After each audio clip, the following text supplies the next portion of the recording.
Hi, this is Joy at Red Pine Quilt Shop in Detroit Lakes, Minnesota, and we are going to talk about the Quilter's Magic Wand today. This is a very handy little tool.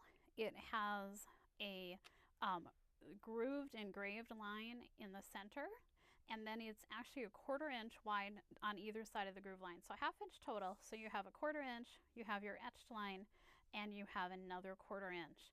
And the way that you use the Quilter's Magic Wand is to mark things when you are sewing half square triangles, for example, and you need to actually sew a 1/4 inch from on either side of the center line on a block.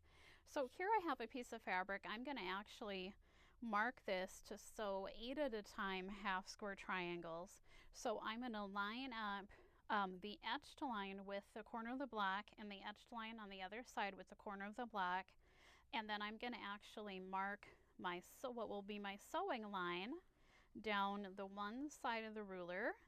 And I'm going to keep my ruler nice and steady and switch my hand position. And I'm going to mark the other side. So now I've marked my second sewing line.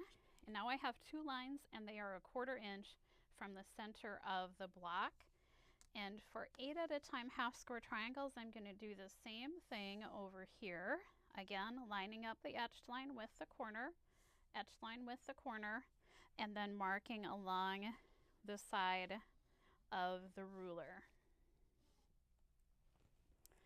And I'll keep my ruler nice and steady, and I'll switch over and I'll mark the other side. You want to be careful with this and mark with a fine pen. So the friction pens work well, or the sew line pencils work well, but something with a fine point, because you want to make sure that you can mark really close to the edge of the ruler when you mark your sewing lines.